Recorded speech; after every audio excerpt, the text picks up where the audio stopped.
আমি আজকে আপনাদের চিকেন চাপ রেসিপি দেখাবো। এই জন্য দেখুন এই চাপের মাংস আমি নিয়ে নিয়েছি। এই মাংসগুলোকে একটু আমি ছুরি দিয়ে কাট করে নিয়েছি। হ্যালো ভিউয়ার্স, আমি কালকে যে আপনাদের চিকেন চাপের রেসিপিটা আমি ম্যারিনেটটা দেখিয়েছিলাম, দেখুন এইটা সারা রাত্রি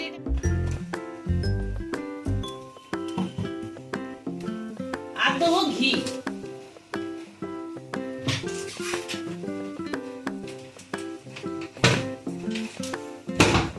মাংসটা আগেও একবার খুলেছিলাম, এখন আর একবার খুলে দেখলাম। দেখুন আমি কিন্তু এতে জল দিইনি। দেখুন আমার মাংসটা হয়ে গেছে, দেখুন মাংসটা সেদ্ধও হয়ে গেছে। মাংসটা দিয়ে যে কি সুন্দর গন্ধ বেরিয়েছে, আমি আপনাদের এই গন্ধটা আপনাদের কাছে পৌঁছতে পারছি না। এবারে দেখুন আমি মাংসটাকে আমি নামিয়ে দেবো। দেখুন আমি কাবাবগুলো আমি তুলে নিচ্ছি। এই চাপ সরি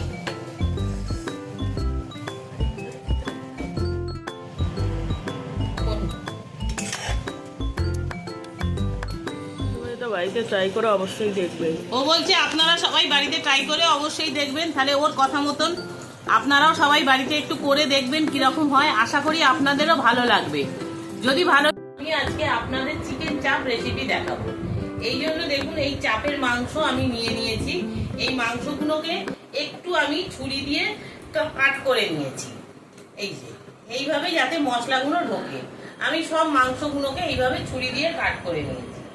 এছাড়া লাগবে আমার টক দই, আর এখানে আমি পেঁয়াজটাকে বেরেস্তা করে বেটে নিয়েছি, আর এখানে রাখবে আমার আদা রসুন পেস্ট, আর এখানে আমার অনেকগুলো মশলা একসঙ্গে ড্রাই রোস্ট করা আছে। যেমন এখানে আছে ধনে, জিরে, মৌরি, সাজিরে, সামরিচ, গোটা গরম মশলার মধ্যে আছে আপনার লবঙ্গ আছে, কাবাব চিনি আছে, ছোট এলাচ আছে, বড় এলাচ আছে, স্টার অ্যানিস আছে, এই জায়ফল, জয়িত্রী, সমস্ত মশলাগুলোকে আমি এইভাবে ড্রাই রোস্ট করে নিয়েছি।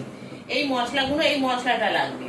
আর এছাড়া লাগবে আমার হলুদ আর লঙ্কা, আর এছাড়া এই যে কাজু আর পোস্তটাকেও আমি ড্রাই রোস্ট করে গুঁড়িয়ে রেখেছি। আর এটার আমি কোনো ঘরোয়া উপকরণে করছি, বাইরের কোনো কালার দেবো না বলে আমি তেলের মধ্যে কাশ্মীরি লঙ্কাটাকে গরম করে নিয়েছি। এই মশলাটা দেবো যাতে কালারটা ভালো আসে। তাহলে চলুন আমি ম্যারিনেশন করাটা দেখিয়ে দিই। দেখুন আমি এই দইটা নিয়েছি। এবারে দেখুন দইয়ের মধ্যে আমি এই পেঁয়াজ বেরেস্তাটা নিয়ে নিলাম। আচ্ছা, এরপরে আমি এই আদা রসুন বাটাটাও আমি এর মধ্যে দিয়ে দিলাম।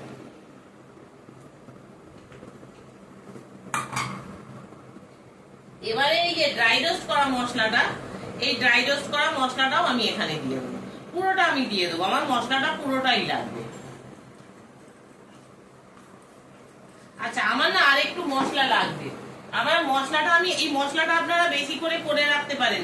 আপনারা বিরিয়ানি টিরিয়ানি ঘরে করলেও আপনারা দিতে পারেন।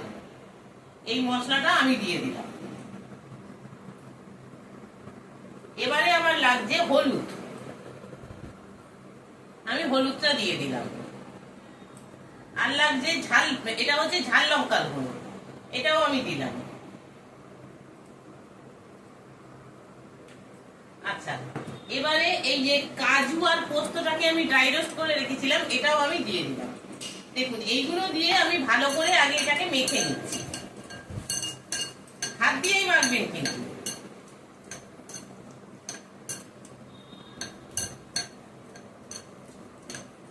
আচ্ছা, এবারে দেখুন আমি এই মাংসগুলোকে এর মধ্যে আমি এক এক করে আমি দিয়ে নিচ্ছি।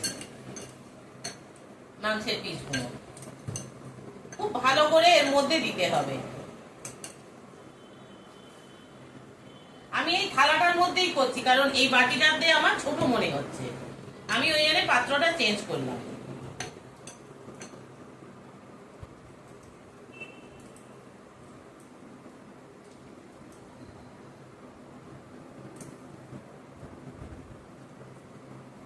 দেখুন এইবারে এই মাংসর মশলাগুলোকে মধ্যে আমি খুব ভালো করে এটাকে আমি অনেকক্ষণ ধরে এটাকে মাখতে হবে, জানেন তো। কিন্তু নুনটা আপনারা দেবেন না, নুনটা দিলে পুরো মশলা থেকে জল ছেড়ে যাবে। তাই নুনটা যখন রান্না করবেন সেই সময়তেই আপনারা নুনটা দেবেন।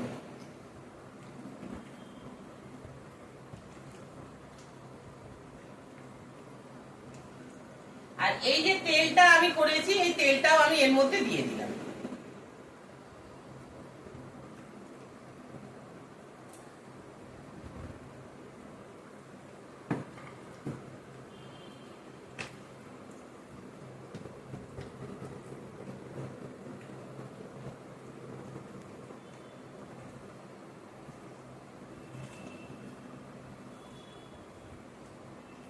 এইভাবে করে এর কিন্তু মাংসটা রান্না করতে বেশি সময় লাগে না। এটা ওভারনাইট রেখে দিতে হবে ফ্রিজে চাপা দিয়ে। তারপরে এটা শুধু কড়ার মধ্যে একটুখানি আপনারা তেল আর ঘি একসঙ্গে মিশিয়ে দেবেন। যদি আপনারা ঘি না পছন্দ করেন শুধু তেলই দেবেন, দিয়ে মাংসগুলোকে দিয়ে দেবেন, তাহলেই এটা রান্নাটা হয়ে যাবে। রান্নাটা হতে কিন্তু বেশি সময় লাগে না, ম্যারিনেশনটাই এটার সময়।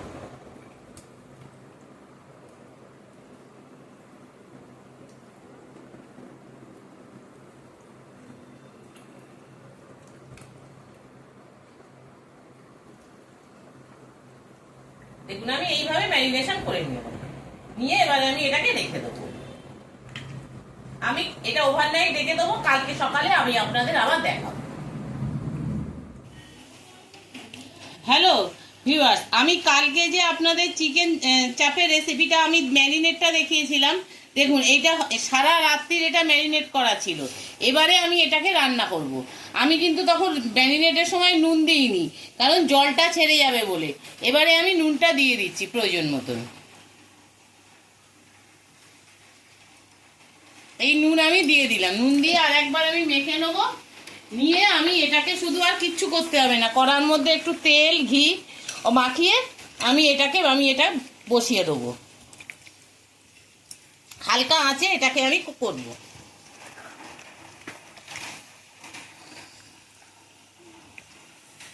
দেখুন আমি আর একবার ভালো করে মাখিয়ে নিলাম।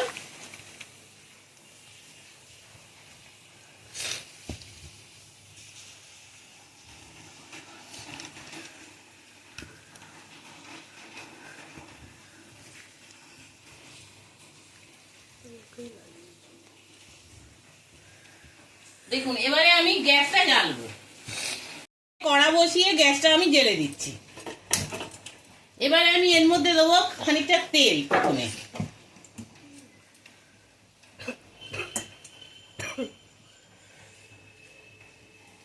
তেল দিলাম,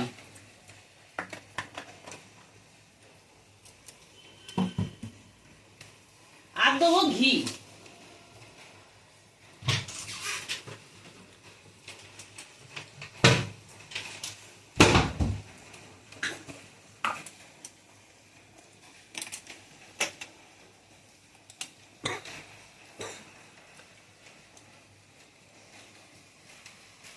একটু ঘি দিয়ে দিলাম। দেখুন তেল আর ঘিটা ভালো করে আমি একসঙ্গে গরম করে নিচ্ছি।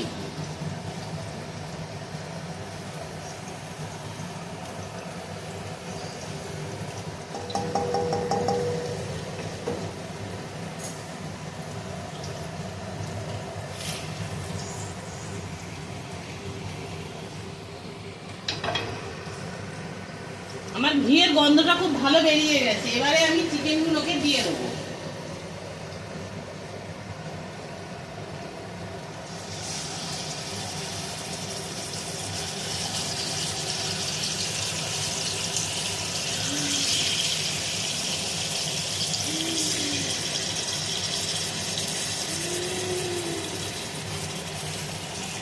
আর এই যে মশলাটা আছে, এই মশলাটাকেও আমি দিয়ে দেবো।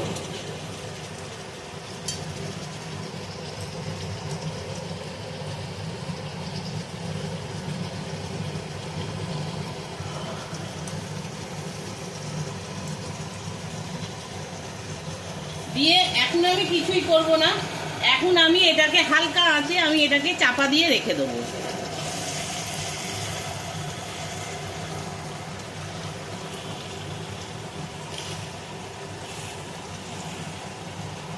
মাংসটা আগেও একবার খুলেছিলাম, এখন আর একবার খুলে দেখলাম। দেখুন আমি কিন্তু এতে জল দিইনি, দেখুন কতটা জল বেরিয়েছে, দই থেকে মশলা থেকে জল বেরিয়েছে। আর দেখুন কালারটাও কত সুন্দর বেরিয়েছে। এটাতে আমি আরো কিছুক্ষণ চাপা দিয়ে আমি রেখে দেবো। যতক্ষণ না অবধি মাংসটা সেদ্ধ হবে আর মশলাটা গায়ে গায়ে লেগে আসবে।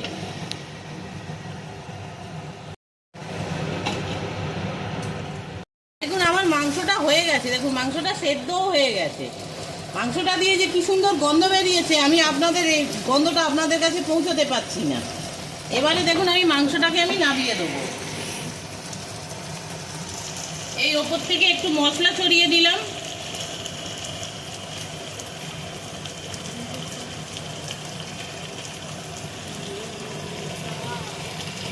দিয়ে আমি বন্ধ করে দিলাম। মাংসটা আমি নামিয়ে দিচ্ছি।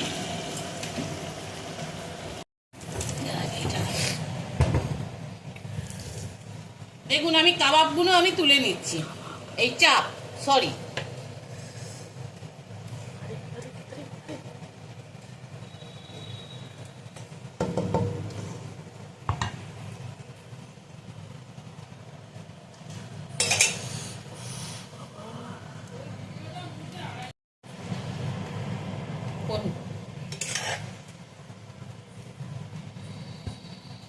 আমার তো এটা হয়ে গেছে চাপটা, আমি দেখালাম। এবারে আমি একটুখানি খেয়ে দেখছি কিরকম হলো।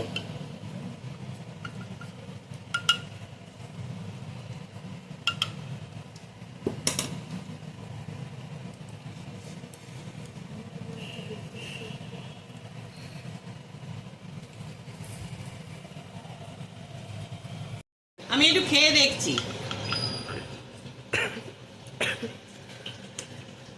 আমার তো বেশ ভালোই লাগলো।